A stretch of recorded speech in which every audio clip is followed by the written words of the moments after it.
संतप्त मानस शांत हों जिनके गुणों के गान में, हे वर्धमान महान जिन विचरे हमारे। समय सार परमागम का सर्वशुद्ध ज्ञान अधिकार की आरंभिक गाथाएं चल रही हैं, जिन्हें आचार्य जैसे मोक्षाधिकार की चूलिका कहते हैं।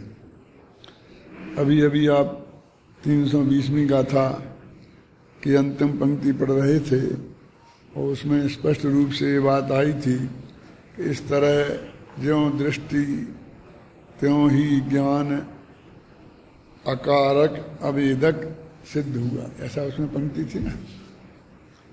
यानी वो निष्कर्ष करते इस तरह ज्ञान ना करता है ना वेदक है, भोगता है, अकारक और अवेदक सिद्ध हुआ। तो इससे सिद्ध होता है कि वो यहाँ पर पूरे प्रकरण में अकर्ता, अकारक और अवेदक सिद्ध करना चाहते थे। भगवान आत्मा अकारक है और अवेदक है और पर का स्वामी नहीं है और पर रूप नहीं है। इस बात को संक्षेप में उन्होंने आरंभ में कह दिया था और उस बात को विस्तार नहीं दिया। अब आगे जो बात चलेगी वो तो कल मैंने बताई थी कि वो व्यक्ति इतनी बात नक्की और पक्की हो जाने के बाद भी 6 काय के जीवों का रक्षक अपने को कहता है, वो व्यक्ति गली में चलने वाले साधारण पुरुष के समान है जो ऐसा कहता है कि वो ईर्ष्या समिति पूर्वक चलता हुआ मैं जीवों की रक्षा करता।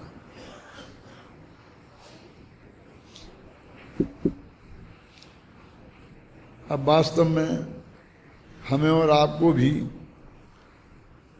4 हाथ जमीन देख के तो चलना ही चाहिए ना। जीवों की दया के अभाव से चलें तो बहुत ही बढ़िया है, और नहीं तो पैर में कांटे ना चुभ जाएं। ऐसा तो होना ही चाहिए, लेकिन उसका तो हमने इंतजाम कर लिया है ना, जूते पहनकर, चप्पलें पहनकर। अब हमको नीचे देखने की जरूरत क्या रहेगी? अरे भाई, फिर भी जमीन ऐसी होती है कि तुम कहीं उपटा खाकर गिर सकते हो, एड़ी टेढ़ी होकर के गिर सकते हो।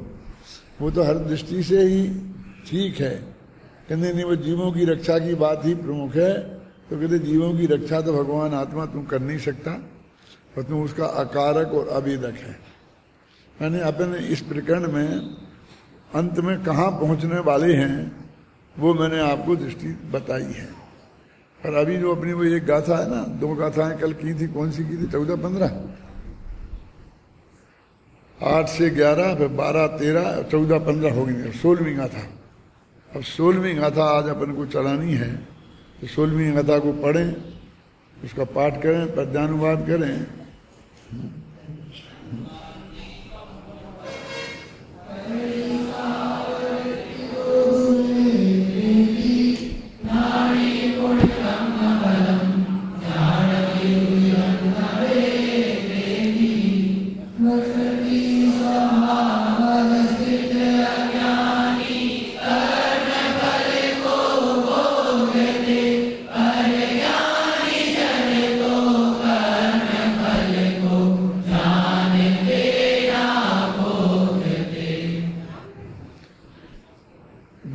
कर्ता कर्म के संदर्भ में घटित की थी, अब वही बात भोक्ता भोग संबंध में इस गाथा में दोहरा दिया है। पीछे तो बहुत उदाहरण दिए थे, लेकिन यहाँ उन्होंने कोई उदाहरण दिए बिना कह दिया कि जिस प्रकार अज्ञानी कर्मफल का कर्ता नहीं है, उसी प्रकार कर्ता है, उसी प्रकार अज्ञानी कर्मफल का भोक्ता भी है। और जिस प्रकार ज्ञानी कर्मफल का कर्ता नहीं है, उसी प्रकार वो कर्मफल को भोगता भी नहीं है। तो कर्ता वाली बात इसमें क्यों नहीं कही, भोक्ता वाली बात ही क्यों कही? मैं किसी विद्वान आदमी से ही पूछूंगा। क्यों अनिल बोला? उत्तर देने की जरूरत नहीं है, सिर्फ तुम्हारा ध्यान आकर्षित करना चाहता, और लोग भी सोच लें। यहाँ पर बात तो अकारक और अवेदक सिद्ध करना है, लेकिन यहाँ पर वो अवेदक ही क्यों कह रहे इस गाथा में, कहाँ से ध्वनि निकलती है? सोच लीजिए शांति जी, आपने तो सोच ही लिया होगा।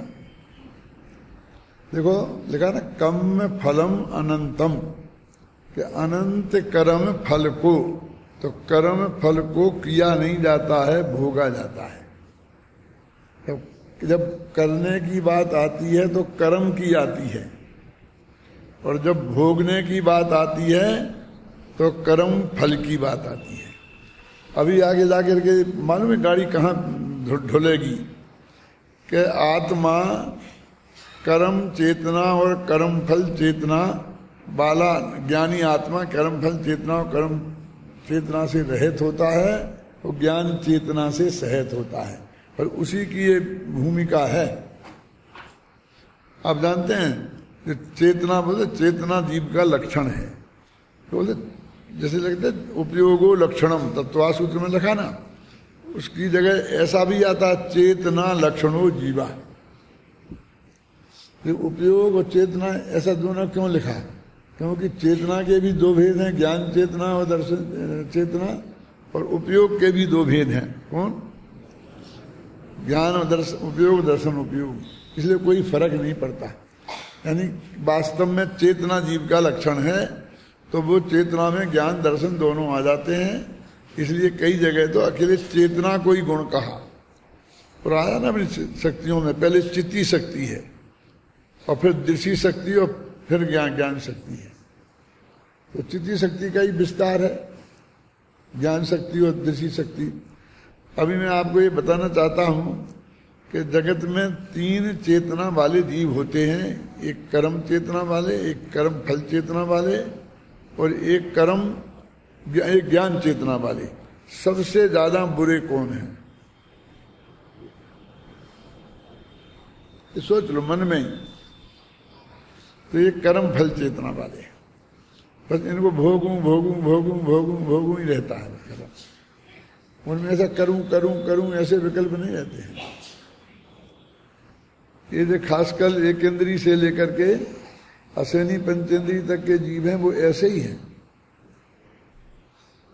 पर उनको कुछ करने का नहीं, जहां जो मिले वो खाना, पेट तो भर नहीं है ना हर एक को।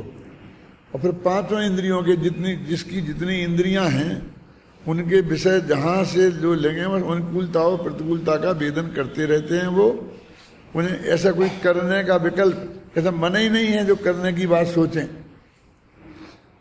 कर्म चेतना भी होती है अव्यक्त रूप से, जो अव्यक्त माने हमें मालूम नहीं पड़ती है, लेकिन कर्म फल चेतना तो बहुत स्पष्ट रूप से सब लोगों को मालूम पड़ती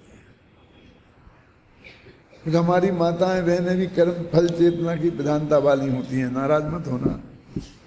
जो बहुत बड़ी क्वालिटी मानी जाती माताओं बहनों की, क्या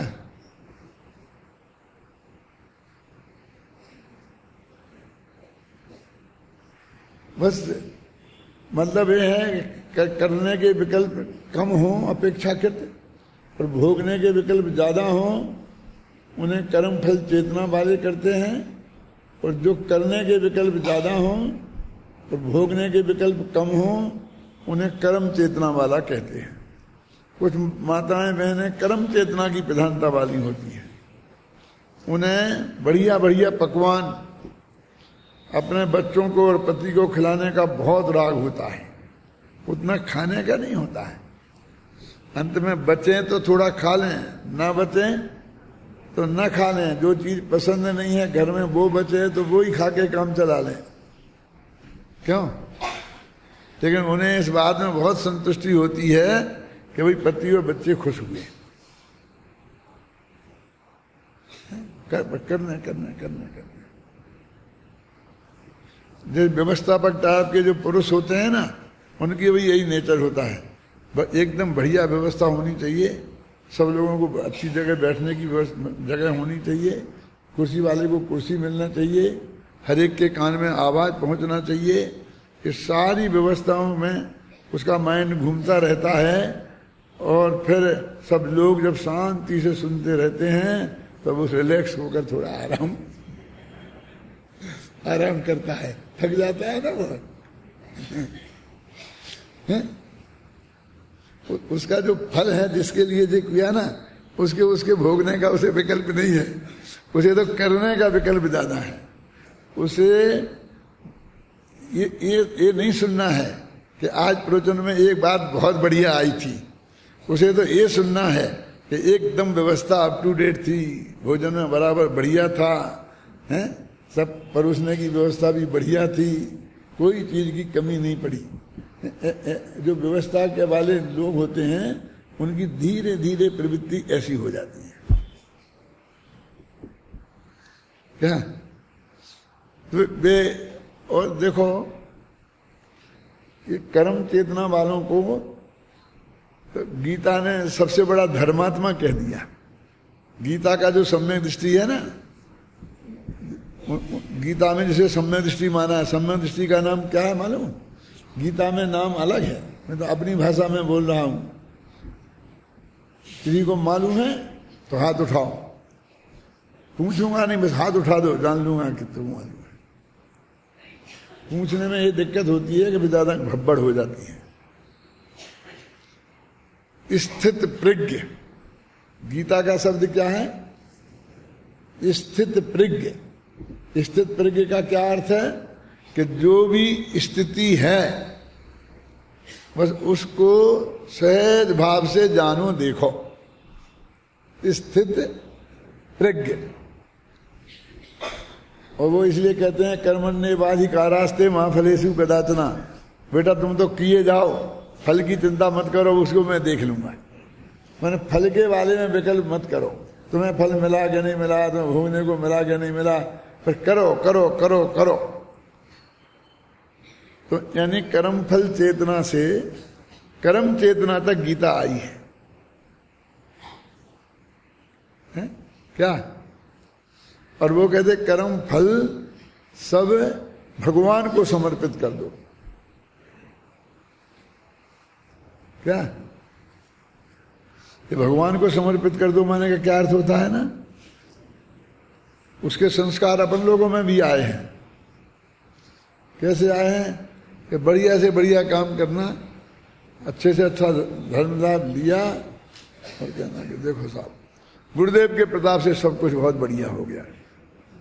अरे बेटा स्वर्ग में बैठे हैं, वो उनके ज्ञान के गे भी तुम नहीं बन रहे होगे, उन्हें तो ये विकल्प भी नहीं आ रहा होगा। क्यों? उन्हें काय को घसीटते हो? वो यही हो गया ना कि सब तुम्हारे प्रभु सब तुम्हारे लिए समर्पित है। वही वो श्री कृष्ण भगवान को समर्पित करते हैं। कुछ लोग गुरुदेव की कृपा से नहीं कहेंगे तो भगवान की कृपा से। ये वो गीता वाला भाव है जी। और इसे ये आपको बहुत अच्छा लगता है, इसका मतलब आप प्रच्छन्न क्या वेदांती है जो गीता है ना जो उसके हैं, तो प्रसन्न शांत वाले होते हैं ना कि भाई मानता यही है कि मैंने सब किया, करना सब और उसका फल भगवान को, गुरु को, अपने बड़े बूढ़ों को, उनको समर्पित कर देना, ये वृत्ति है, हैं? बस कर्मण्य, हम तो भैया करना, हम तो जानते हैं, हम तो करना, बस हम तो करना जानते हैं, बाकी फिर जो वो तो भगवान की इच्छा होगी होगा तो वही। क्या?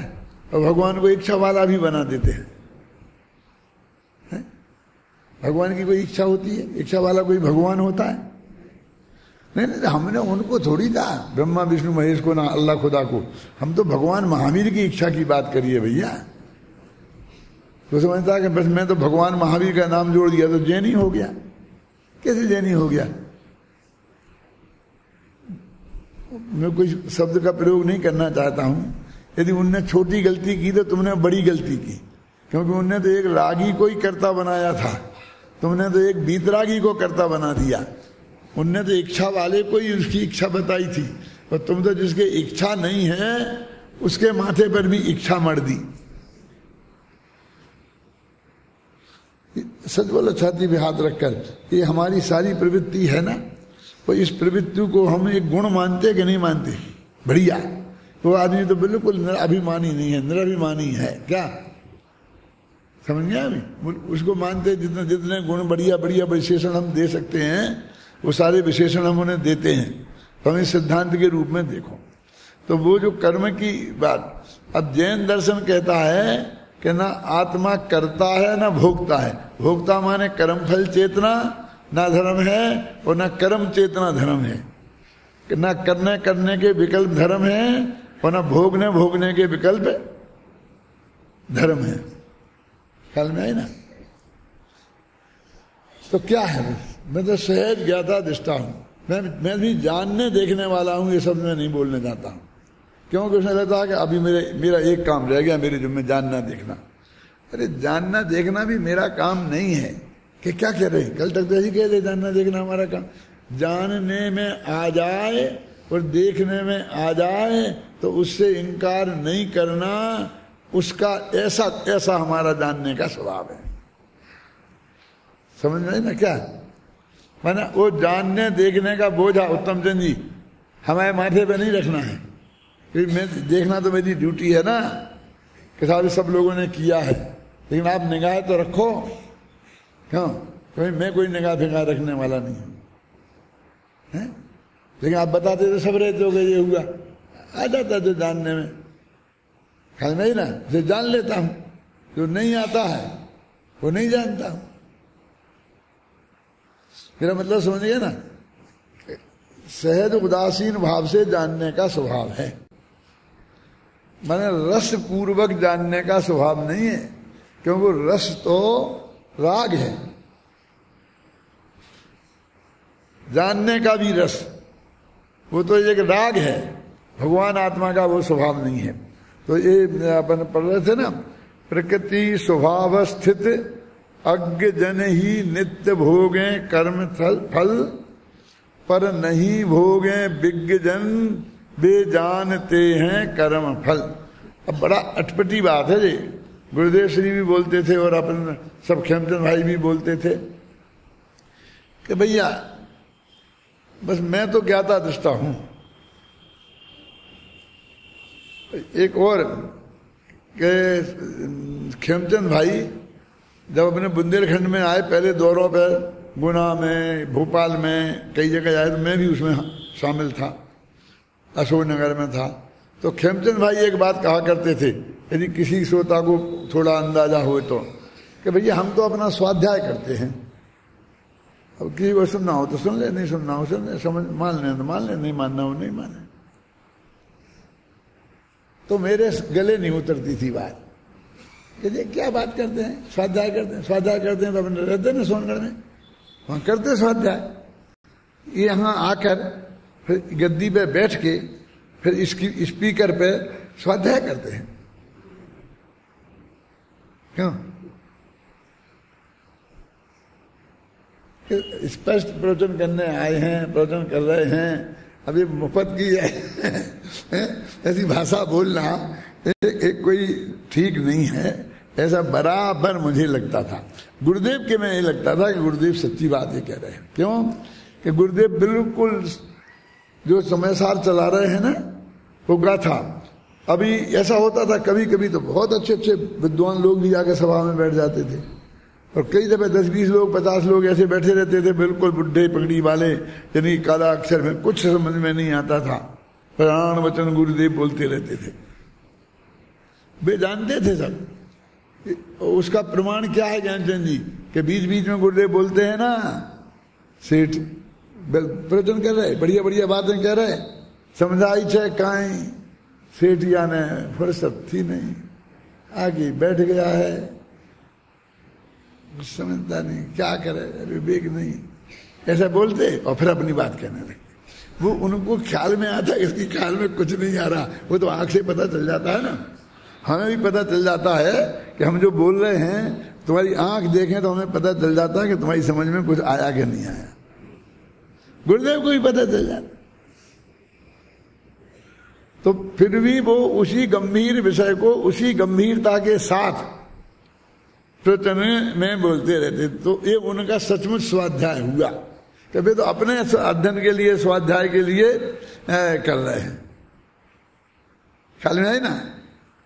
लेकिन हम वहां से चल के आए, यहाँ आए, बोले, सभा में बोले, गले में दर्द है फिर भी बोले और कहें हम स्वाध्याय कर रहे हैं, तो आंख नीचे गले बिना बोले ऐसे स्वाध्याय कर लो ना। लेकिन वास्तव में उसका अर्थ ये था जो आज समझ में आता है कि हमें ये ज्यादा अपेक्षा तुमसे नहीं है कि तुम समझ ही जाओगे और मान ही लोगे।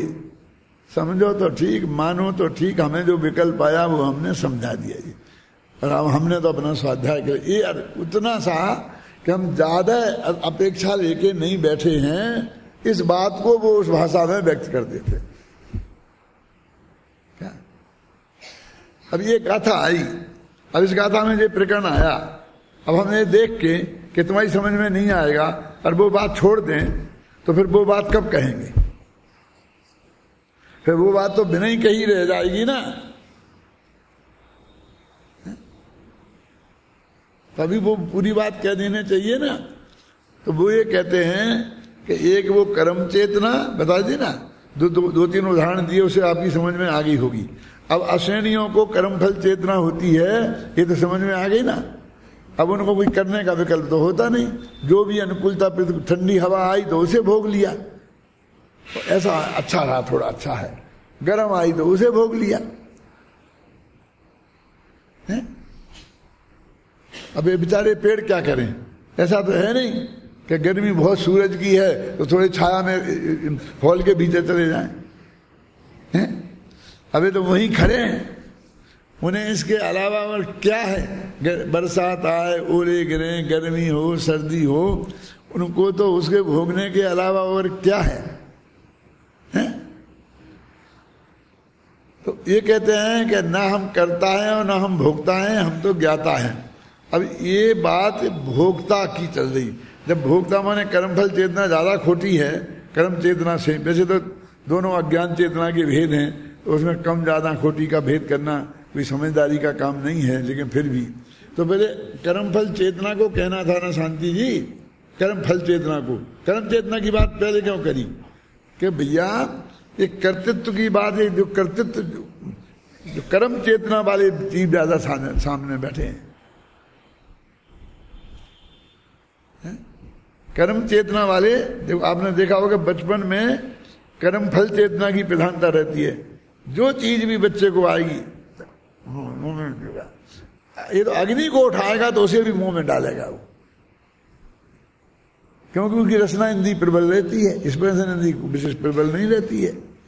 तो वो खाने रसना इंद्री में ही हर चीज, वो खाने में ही उसकी प्रवृत्ति होती है। फिर धीरे धीरे पांचों इंद्रियों की भोगने की प्रधानता हो जाती है, तो फिर खाने की प्रधानता कम हो जाती है। फिर दिन में 2 बार, लेकिन मजेदार तो होना, 2 ही बार खाना है, लेकिन रसना इंद्री की प्रबलता दिन में 2 ही बार आएगी, लेकिन वो होना तो बढ़िया। तो सिमट गई ना थोड़ी। और बच्चे को हर चीज मुंह में देता है, उसका मतलब क्या होगी? और फिर ऐसे जवानी में 5 इंद्रियों की प्रधानता हो जाती है। फिर जब बुढ़ापा आता है तो फिर स्पर्शन इंद्रियां शिथिल हो जाती हैं। फिर बस पापड़ को पीस पीस के और डाल के फिर वो खाने पीने की प्रधानता मुख्यता हो जाती है। पेट काम नहीं करता है, पचता है नहीं, और खाना सब है। क्यों? तो कहते एक एक चीज चख लेता हूं। जब तेरे को नहीं खाना है तो मत चखे ना, लेकिन एक पकौड़ी, एक मंगोड़ी, एक थोड़ी सी, आपको डायबिटीज है ना, इतनी सी खाने में कुछ नहीं हो जाएगा, खा लो, चख तो लो। उसने बेचारे ने इतनी बनाई है मेहनत करके थोड़ी खीर, 1 चम्मच खा लो, क्या बिगड़ता है तुम्हारे बाप का? अरे हमारे बाप का जब जो नहीं खाना तो नहीं खाना, अब उसने बनाई है इसलिए मैं क्यों? वो जहर है मेरे लिए, फिर भी अपना जहर थोड़ा, वो जहर बनाएगी, थोड़ा जहर भी खा लूंगा। कितनी मेहनत से बनाई, क्या करें? मैंने बहुत बुजुर्गों को ये कहते सुना है, बस पर मैं ले लेता नहीं, मैं थोड़ा सा चख लेता हूँ, इतना सा दे दो, इतना सा। क्या कि 400 शुगर आई है, तुम्हें शर्म नहीं आती है? बहुएं उपदेश देती हैं, बेटियां उपदेश देती हैं, तीसरी पीढ़ी वाले उपदेश देते हैं, थोड़ा सा, बस थोड़ा सा। ये बुढ़ों को शर्म भी नहीं आती है। वो फिर कर्म फल चेतना की प्रधानता हो जाती है, मैंने करने के भाव से भोगने के भाव की मुख्यता हो जाती है। समझ गया ना? बचपन में भी और बुढ़ापे में भी और जवानी में अपेक्षाकृत आप देखेंगे उसे खाने पीने की तो परवाह ही नहीं है, खड़े खड़े दो खाएं और भाग जाए, फिर धंधे में करने में रहती है। देखते हैं अपेक्षाकृत होती कि नहीं होती? जबकि जवानी में कर्मफल चेतना ज्यादा होनी चाहिए, लेकिन नहीं होती। मैं तो सिर्फ कर्म चेतना और कर्मफल चेतना का स्वरूप समझाने के लिए आपको ये बातें कह रहा हूं। अब वो कहते हैं अज्ञान चेतना, तो वो सारी पेट तो ज्ञानी भी भरेगा। इस शरीर की जो मांग है वो 5 इंद्रियों की विषयों की पूर्ति भी ज्ञानी की भूमिका के अनुसार होगी, लेकिन उसका श्रद्धा और ज्ञान में इतना पक्का और नक्की निर्णय हुआ है कि एक करना और भोगना आत्मा का काम ही नहीं है, पर को आत्मा करो भोग सकता ही नहीं है। क्या? वो तो अपने राग को भोगता है। जो उसने इतना चखा, उसने उसको नहीं भोगा, अपने राग को भोगा है। तो हमारी समस्या ये नहीं है कि तुम्हें करने में भोगने से मैं विरक्त करें तो तुम पर में ज्यादा गड़बड़ नहीं करोगे। अरे पर में तो तुम गड़बड़ कर ही नहीं सकते हो, पर में जो गड़बड़ हो रही है वो तो उसके कारण हो रही है। तो तुम्हारा राग व्यक्त हो गया उस भाषा में, इतनी सी बात है। तो इसमें लिखा है, अपन ने जो पढ़ाने कहा था ना कि विज्ञ जन जो हैं वो कर्म फल को भोगते नहीं है, जानते हैं। इसमें जो लगा विज्ञ जन है ना, और उसमें है ज्ञानी जन। पढ़ो उसमें, तुम्हें इसमें जो पाठ करते हो। अभी क्या है, जब बन गई दो तरह की गाथा बन गई, और इस तरफ नहीं मिल रही होगी गाथा, तो वो आया होगा मेरे पास कि दादा ये तो गाथा मिली ही नहीं है, एक इसका पद्यानुवाद कि ला भाई द्वारा बना देता हूं। तो द्वारा वो अज्ञानी जन बन गया, पहले अज्ञ जन बना था, वो ज्ञानी जन बन गया, यहाँ विज्ञ जन बना था। नहीं चलने दो, अब क्या करें, ऐसे तो द्वारा छपेंगे, कभी यदि पलटना चाहेंगे तब पलटेंगे, कौन याद रखता है। हम चाहे जितना नोट करा दें ऑफिस में, कुछ नहीं बदलने वाला है ना? तो चलने दो, क्या फर्क पड़ता है। तो अभी ये कहते हैं देखो, अब इसके बाद जो कलश है, इतना सरल संस्कृत मैंने कभी दूसरे कलश की नहीं देखी जितनी सरल संस्कृत इस कलश में है। और इस जो प्रकरण में का इस उपसंहार है ये विज्ञ जन की। अब जो आगे बात करेंगे वो थोड़ी सी करके फिर ज्ञान और दर्द, कर्म और कर्म फल चेतना दोनों को एक साथ लेके उपसंहार कर देंगे 19वीं 20वीं गाथा में। पढ़ो भाई, कलश कलश शार्दूल विक्रीडित 197।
देखो कितनी सरल है। अज्ञानी प्रकृति स्वभाव निरतो।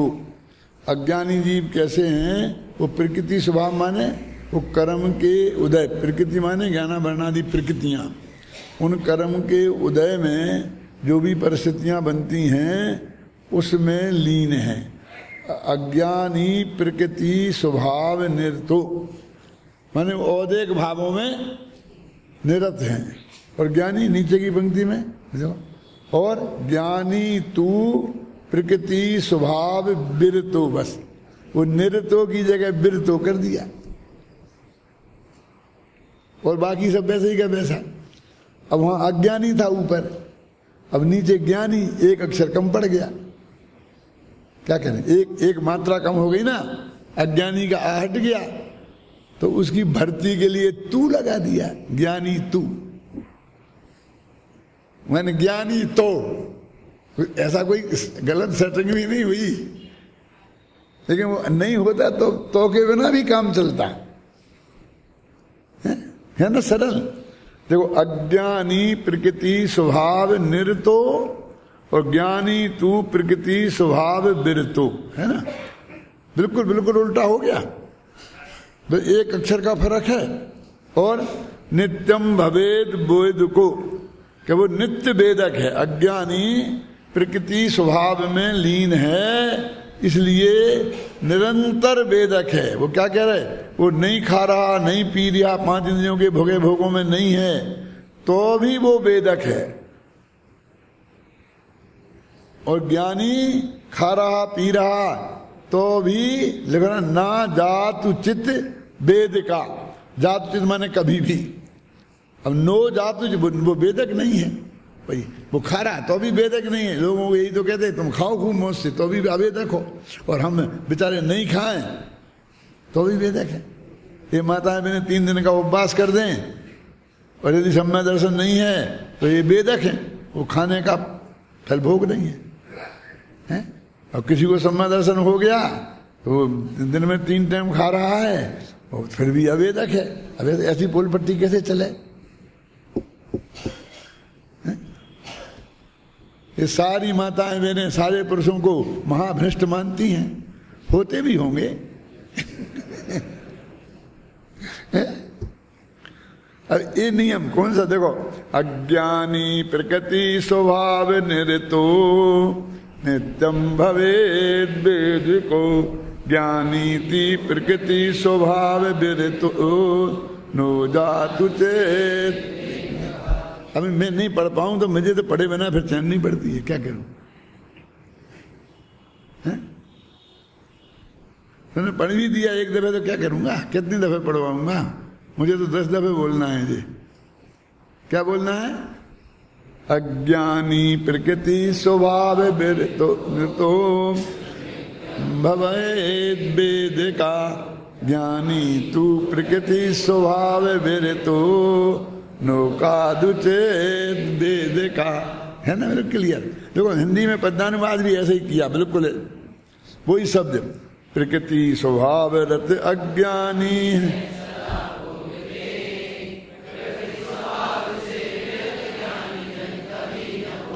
अब बोलो, अब तो दोनों का अर्थ समझ तुम्हारे में आ गया ना। अब इसमें कोई पद्यानुवाद में कोई कसर तो नहीं है। देखो अब इत्यैवं निर्व्यम निरूप निपुणई, कहते हैं निपुण जनों ने, जो ज्ञानी जन निपुण है ना, होशियार, उन्होंने इत्यैवं नियम निरूप, ऐसे नियम का निरूपण किया। इत्येवं नियमम निरूप, अनुप्रास भी हो गया और बात भी है कि ये ज्ञानी जनों ने ये नियम बताया है कि वे भोगता है कि नहीं भोगता है, ये कैसे निर्णय होगा। इससे नहीं हो रहा कि वे भोग रहे कि नहीं भोग रहे, इससे होगा कि वे ज्ञानी है कि अज्ञानी है, कि वे आत्मा को जानते हैं कि नहीं जानते। तब ये नियम तो बिल्कुल अटपटा लगता है।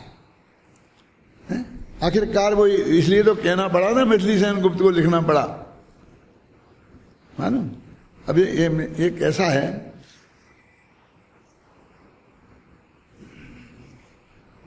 रामचंद्र जी और सीता जी जंगल में आराम से सो रहे थे और लक्ष्मण जी ड्यूटी दे रहे थे। क्योंकि अब आखिर छत्री थे तो एक सुरक्षा गार्ड तो चाहिए।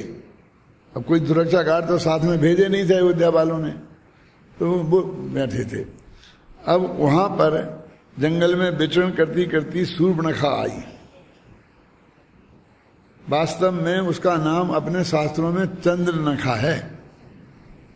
चंद्रमा के समान है नाखून जिनके, लेकिन बिगाड़ दिया उससे अरुचि रखने वालों ने कि सूप जैसे हैं नख जिसके, राक्षसी बताना है ना, तो वो सूर्पणखा कहने लगे। चंद्रनखा को क्या बता दिया? बहुत सुंदर थी वो। तो वो जंगल में घूमती घूमती फिर लक्ष्मण दिखाई दे गए, तो एकदम लक्ष्मण को देखते ही लट्टू हो गई और उसके मन में ये विकल्प आया कि मेरी शादी लक्ष्मण से हो जाए तो मजा आ जाए। तो लक्ष्मण बैठे थे वहां पर, शांति वहां पहुंच गई और मीठी मीठी बातें करके और लक्ष्मण से प्रस्ताव किया कि मैं तुमसे शादी करना चाहती हूं। तो लक्ष्मण बोले कि सेवकों को शादी करने का निर्णय करने का अधिकार कहां है? मैं तो सेवक हूं, राम और सीता की सेवा के लिए आया हूं, मुझे थोड़ी वनवास मिला था। वनवास तो राम को मिला था, मैं तो सेवा के लिए आया हूं। तो यदि मेरे से तुम्हें शादी करनी है तो तुम अंदर हमारे भाई भाभी हैं, तुम उनसे जाकर के ये प्रस्ताव करो, वे मंजूर कर लेंगे तो फिर देखी जाएगी, कर लूंगा तुमसे शादी, उसमें क्या है, मुझे तो 18,000 करनी है। माने लक्ष्मण की 18,000 पत्नियां थी, राम की 16,000, लेकिन उनके यहाँ तो मानते हैं कि भाई एक ही पत्नी थी सीता, इसमें झगड़ा खड़ा हो जाता है। क्या है ना, तो वो अंदर पहुंच गई राम के पास। राम को देखकर एकदम वो राम पे लट्टू हो गई। तो लक्ष्मण को भूल ही गई। वो उसने जाकर के ये नहीं कहा कि मैं लक्ष्मण से शादी करना चाहती हूं, क्या उसने ये जाके कहा कि मैं तुमसे शादी करना चाहती हूं। तो रामचंद्र जी ने क्या कहा कि भाई तुम देख नहीं रही हो, मेरी तो पत्नी मेरे साथ है, मैं तो शादीशुदा हूं। तो वहां पर वो कहती है, तो क्या पुरुष नहीं होते हैं दो दो दाराओं वाले। मैथिली सेनगुप्त की पंक्तियां हैं पंचवटी में। पंचवटी उनकी एक किताब है, उस किताब में उन्होंने लिखा कि उस ये संवाद उन्हीं का है। तो क्या पुरुष नहीं होते हैं दो दो दाराओं वाले। अरे शादी है तो है, आदमी तो अनेक शादियां करता है, रहने दो पत्नियां हो जाएंगी।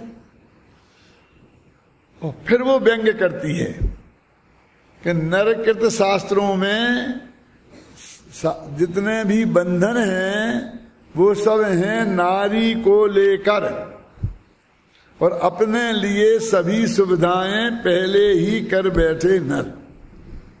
क्या समझ में आया कि जितने शास्त्र बनाए हैं पुरुषों ने, कुंद कुंदाचार्य, अमृतंदाचार्य, कोई आचार्य नहीं तो है ही नहीं, सब आचार्यों के शास्त्र हैं। तो जितने, और इसलिए उन्होंने पुरुषों को तो सारी सुविधाएं रख ली और औरतों पे सारे बंधन टाल दिए। क्या नरकृत शास्त्रों में जितने बंधन हैं वे सब नारी को लेकर और अपने लिए सभी सुविधाएं पहले ही कर बैठे नर। तो फिर रामचंद्र जी क्या जवाब देते हैं? क्यों ये संवाद कौन सुन रहा होगा उनमें बैठे बैठे? अरे उनमें तो जो बात भई हुई है तो वो भई हुई है, लेकिन कवि ने अपनी कल्पना से एक बात कहने के लिए क्या है अपनी बात रखी उनके मुख में कि बहन तो क्या करें, तो क्या नारियां शास्त्र रचना कर अब बहुपति का करें विधान। क्या चाहती हो तुम? कि अब औरतें शास्त्र बनाए, पढ़ी लिखी हो गई, होशियार हो गई एकदम, तो वे भी कुछ शास्त्र बनाए, तो पुरुषों पे सारे नियम कानून लाद दें हैं और अपने लिए सारी सुविधाएं रख लें। हमारी लोकसभा कर रही है ना, वो भी तो नारी है ना, लोकसभा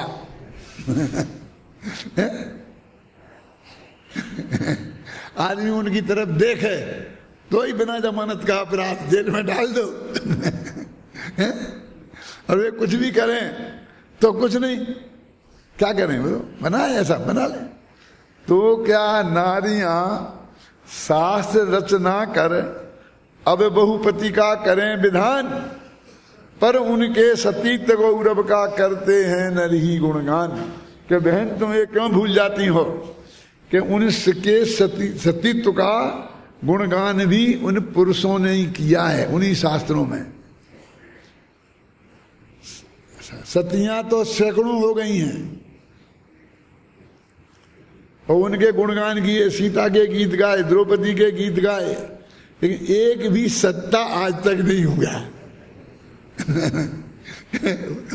हुआ हो तो बताओ।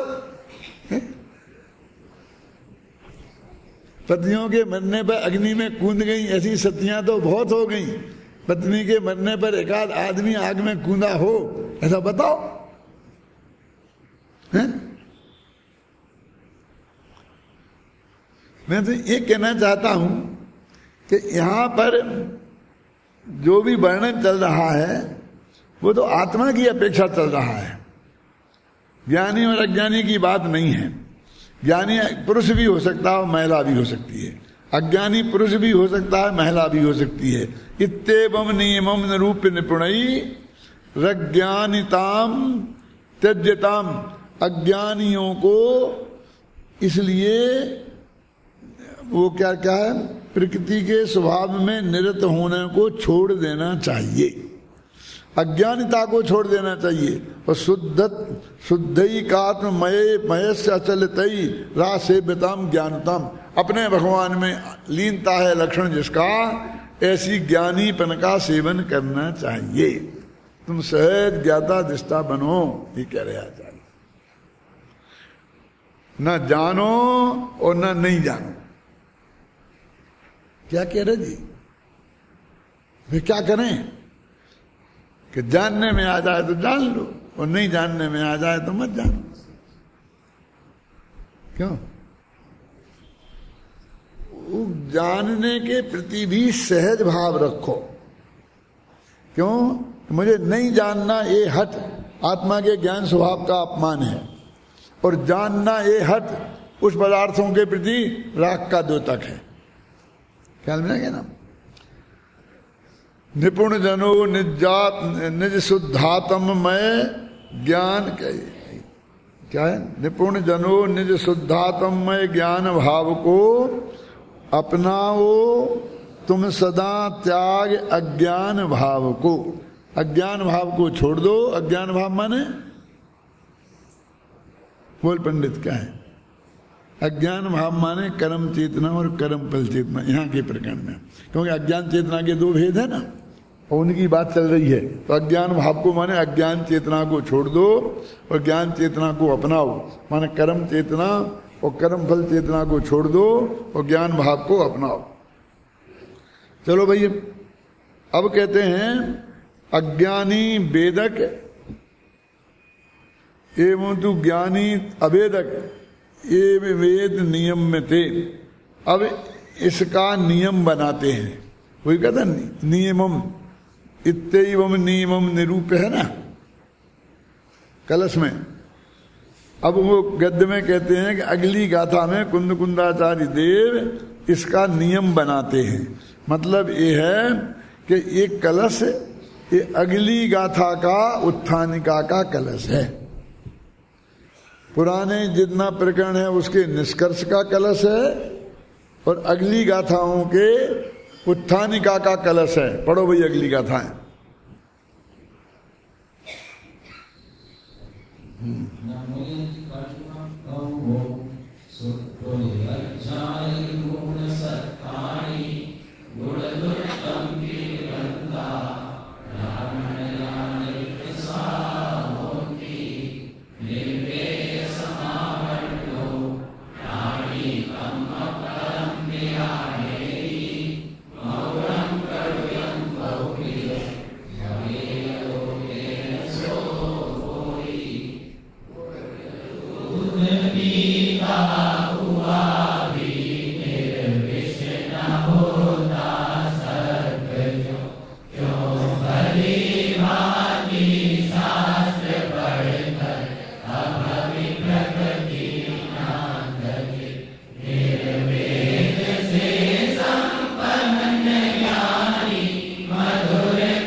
देखो वैसे विद धातु का अर्थ जानने के अर्थ में होता है, विद ज्ञानी है ना, विद आता ना, वेदते वेदते जानते, तो विद माने जानना ही होता है। फिर भी जो अनुकूल प्रतिकूल जो भोगने का भाव है उस सहित जानने को वेदना बोलते हैं, भोगना बोलते हैं, मतलब है जानना ही उसका अर्थ। लेकिन फिर भी ये जो वेदति शब्द जो है वो जानना और भोगना इन दोनों के मिक्सचर का पोषक है। इसलिए यहां भोक्ता के अर्थ में वेदक शब्द का प्रयोग हो रहा है और अभोक्ता के अर्थ में अवेदक शब्द का प्रयोग हो रहा है। तो विद माने जानना होता तो अवेदक का मतलब तुम ज्ञान का निषेध भी मत समझ लेना, जानना तो रखना और वो भोगने का भाव का उसमें निषेध समझना। ऐसा कहते हैं गुड़ दुग्धम पी पिबंता, सांप को कितना ही गुड़ और दूध पिलाओ। पुराने जमाने में चीनी तो थी ही नहीं, गुड़ ही था ना, कम से कम 2000 वर्ष पहले। तो दूध में गुड़ डाल के ही लोग पीते थे। पहले तो अपने गुड़िया चाय भी पीते थे ना, गुड़ डाल के ही पीते थे चाय ना। अरे तुम नहीं पीते होगे तो तुम्हारे बाप दादे पीते होंगे क्योंकि चीनी को तो वहां अपवित्र मानते थे, कोई छूता नहीं था। क्यों? और चीनी के नाम पर वो गुड़िया चीनी चलती थी। गुड़िया माने गुड़ियों ने बनाई वो नहीं माने गुड़ से बनी हुई ये चीनी उसे गुड़िया चीनी बोलते थे ना, वो चलती थी। अब देखे सांप को गुड़ माने मीठा दूध पिलाओ, सांप दूध पीता है प्रेम से, तो कहते हैं फिर भी फिर वो विष नहीं बनाएगा, ऐसा नहीं है। माने कहने का मतलब ये है कि जो उसके अंदर उत्पादन है वो तुम्हारे खाने पीने से कोई संबंध नहीं रखता है। वो जहर खाता हो इसलिए उसके जहर बनता है, और दूसरे जानवर जहर नहीं खाते हैं इसलिए जहर नहीं बनता है। वे भी जहर खाने लगेंगे तो उनके भी जहर बन जाएगा, ऐसा नहीं है। गुड़ और दूध को पीता हुआ भी जैसे सांप निर्विष नहीं होता, ऐसे ही ये अभव्य अज्ञानी जीव शास्त्रों को पढ़ कर के भी ज्ञानी नहीं बनता। अभव अज्ञानी क्यों डाल दिया? अभवी क्यों डाल दिया? इसलिए डाल दिया कि वो जगत का भी अज्ञानी तो बने ही जाते हैं ना। और देशना लब्धि में शास्त्र के स्वाध्याय की बात तो आई ही है, तो शास्त्र के स्वाध्याय का निषेध ना हो जाए।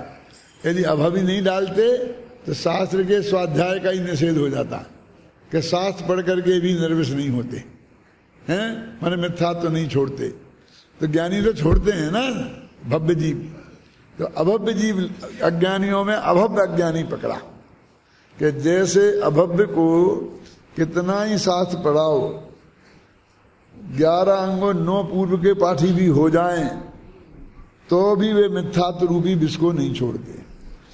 अरे मैं तो 11 अंग 9 पूर्व बोला है, लेकिन समय सार में तो 12 अंग लिखा है। आता है, गाथा है ना, है? बोलो जोर से,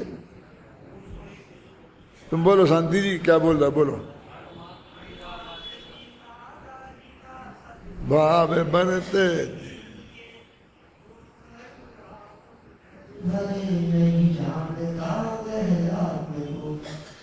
अणुमात्र भी रागा जी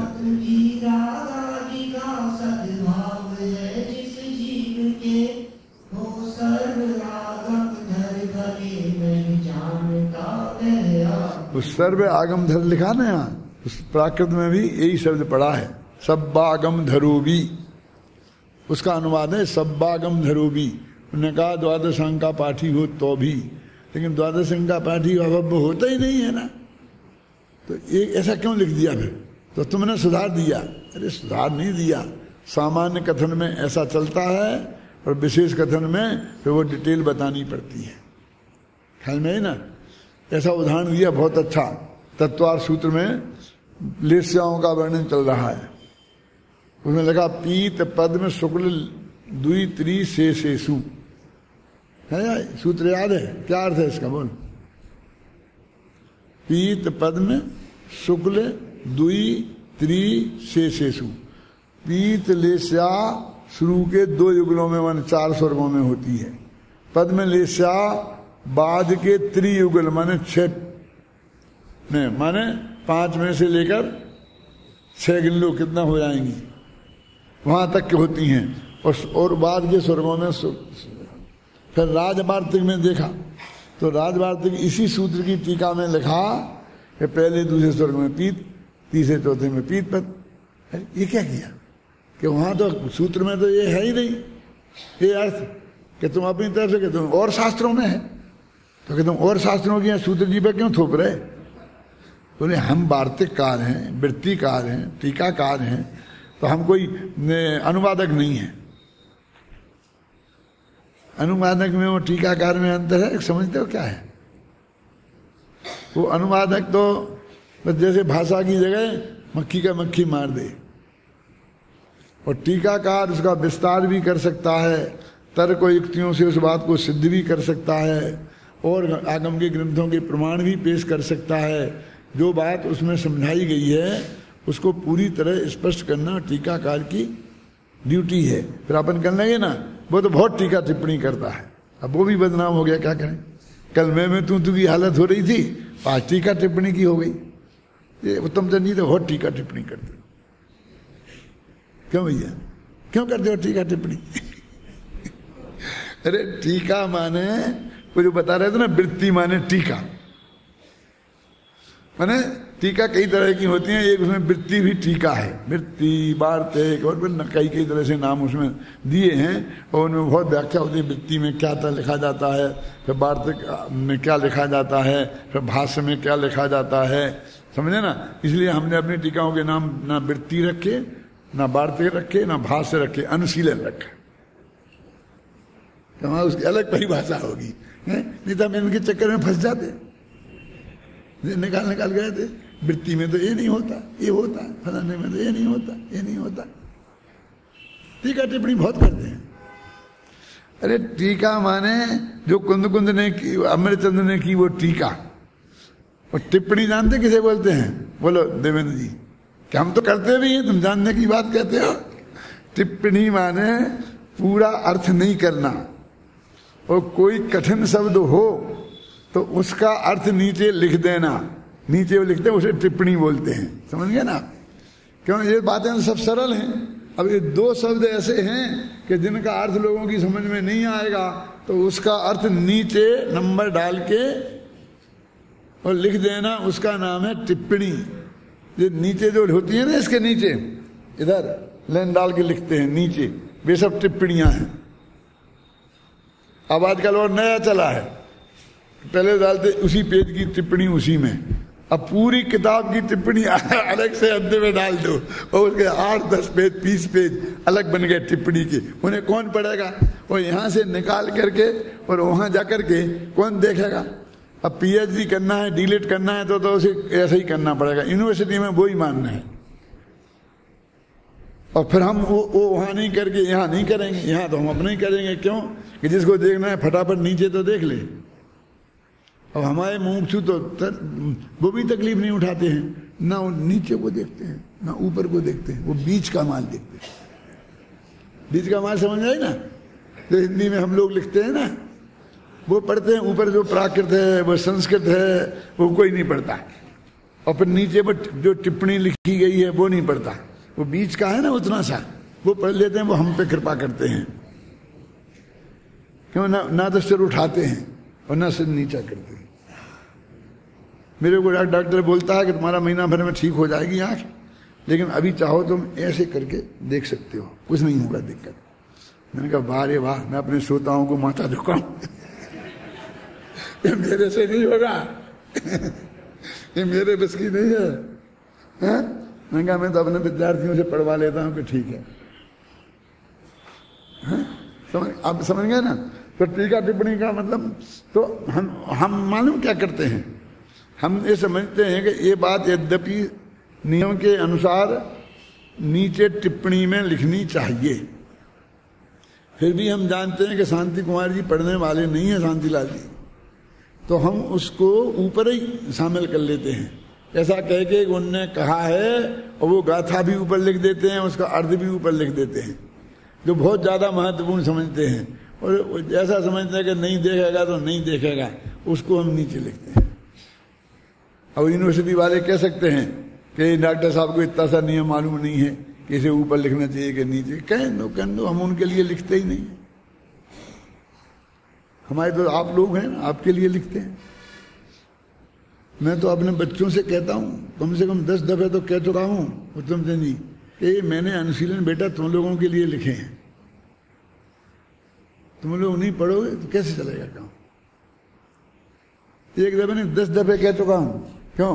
तुम एक गवाह बैठी है यहाँ कि तुम लोग पढ़ते क्यों नहीं हो इन्हें, गहराई से पढ़ो। जितनी गहराई से लिखे गए उतनी गहराई से पढ़ो। हुआ ना, ऐसे साधारण तरीके से नहीं लिखी जाती ये चीजें। वो एक छंद आता है, विद्वज्जन विजानाति विद्वज्जन परिश्रमम बंध्या किम विजानाति महती प्रसव वेदना। सुना कभी? विद्वान ही विद्वान के परिश्रम को जान सकता है। आपकी समझ में नहीं आएगा कि ये एक पेज लिखने में कितना पसीना छूटा था। क्यों? उदाहरण क्या दिया? बंध्या किम विजानाति महती प्रसव वेदना। बच्चे पैदा करने में जो वेदना होती है उसके लिए बांझ क्या जाने। कितना कितना अच्छे अच्छे व्याख्यानों से समझाएं कि बहुत पीड़ा होती है, बहुत पीड़ा होती है, तो समझ में आएगा कुछ? जब वो बच्चा पैदा करेगी तब ही उसको आएगा। अब तो बच्चा पैदा करने वालों की भी समझ में नहीं आएगा, उनको तो अनंत काल वैसे ही गया। क्यों?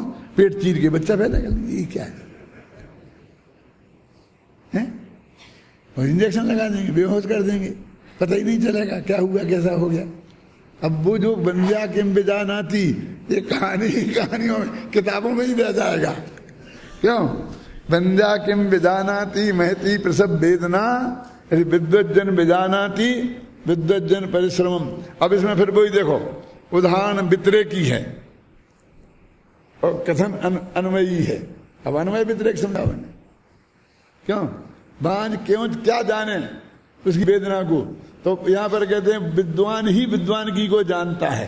ये नहीं लिखा कि साधारण जनता क्या जाने। देखो यहां तो पॉजिटिव बात लिखी कि कौन जानता है, और वहां कौन नहीं जानता है।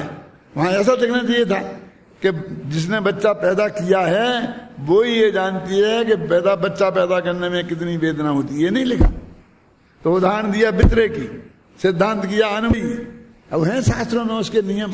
अब आप क्या जानो क्या है, उल्टा क्यों लिख दिया, सीधा क्यों लिख दिया। अब उल्टा सीधा लिखने का है, ये विद्वान लोग उल्टा सीधा भी बहुत लिखते हैं। तो मत लिखना उल्टा सीधा, बाकी कल